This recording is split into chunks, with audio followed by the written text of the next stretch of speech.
Hello, YouTubers. Last section of vocabulary in this chapter about the African slave trade. We're going to be looking particularly at the effects of slavery in the New World and of the native Africans who were shipped unwillingly into the New World, and kind of what some major things that happened there were. So we will start with the Middle Passage. We will talk about saltwater slaves and Creole slaves, which were two social distinctions between slaves.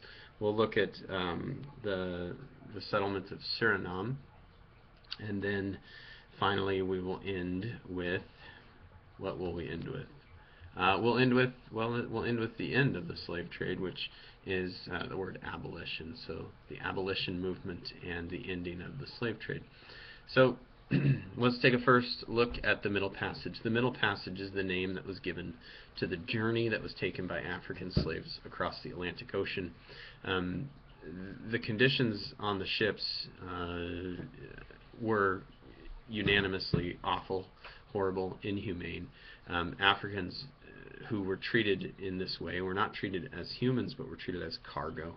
The result of this passage was tremendous loss of life for the Africans, and major profit for Europeans, essentially, because they were attempting to make as much money as they could off of the slave trade.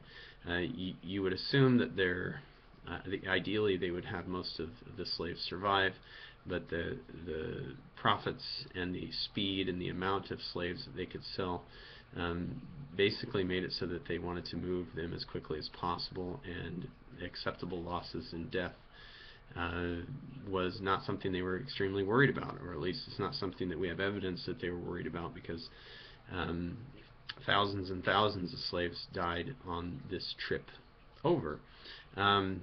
So this is a time period basically where these African immigrants who were moved and immigrating against their will were treated as subhumans, and so as a result they were treated as property of these European slave holders and owners.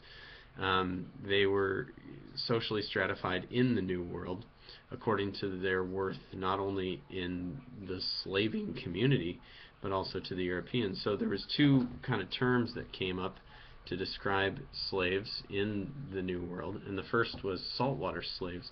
Saltwater slaves were those who essentially had experienced the ride on the boat. Saltwater slaves had been born in Africa and been either captured or sold into slavery.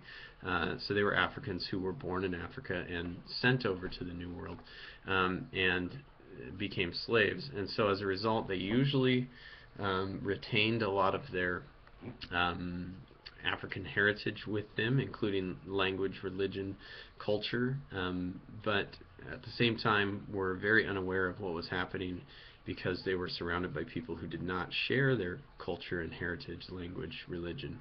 And so saltwater slaves generally held a position at the bottom of slave hierarchy. For the most part were used for the most difficult, backbreaking, horrible labor.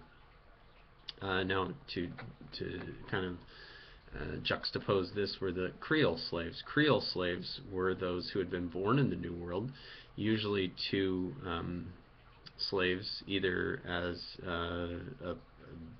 a mix between Europeans and Africans, or between Africans and Africans, but they had been born in the New World, and so therefore had kind of been born and raised around this culture, had not known their African roots as well, and so had a little more higher social position.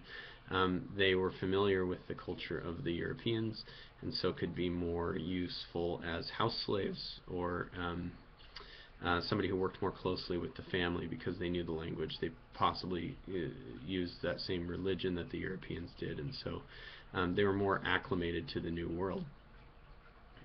This is kind of opposite of what we talked about with the Europeans, because Peninsulares were the white Europeans who were born in Europe, and Creoles were those who had been born in the New World, and the Creoles in the European position were lower than those who were born in Spain or in Europe.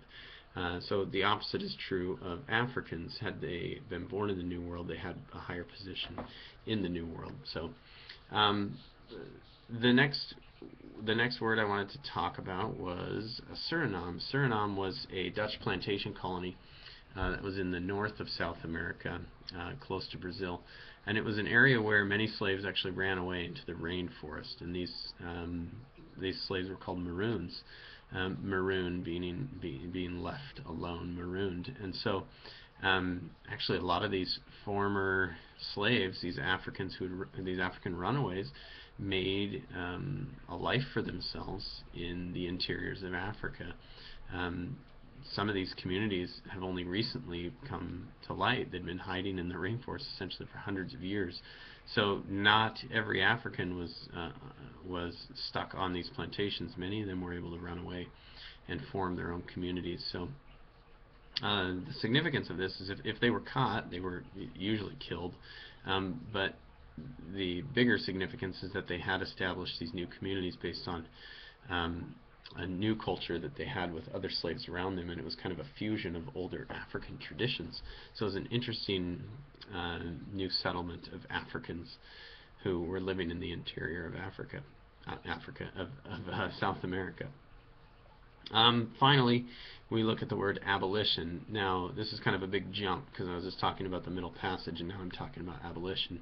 The institution of slavery was in power basically from the discovery of the New World in the 1400s, the late 1400s, early 1500s, until the 1700s, when the slave trade dried up, and essentially the slave trade was stopped, but slavery was still practiced widely. So even though people had stopped trading slaves and had called for an end to the slave trade, people were still using slavery on a regular basis. So the Enlightenment thinkers and leaders in the European Enlightenment had kind of agreed that this was a brutal practice, but nobody was willing to really put an end to it because economically it was so viable. So but as kind of the conscience of the Europeans wore on them, they agreed to abolish and end the slave the practice of slavery. So the slave trade was the first thing to stop, and then slavery would eventually end by the late 1800s, early 1900s. Now, slavery became illegal, but of course people still engage in slavery today, so human trafficking is still a global issue. So, but with kind of the Enlightenment and the birth of human rights, we do see that slavery has ended, so that name abolition is what we give to that. So that's where we're going to end this chapter, with a little bit of an upbeat ending, and I hope that you are continuing to be awesome, and I will talk to you later.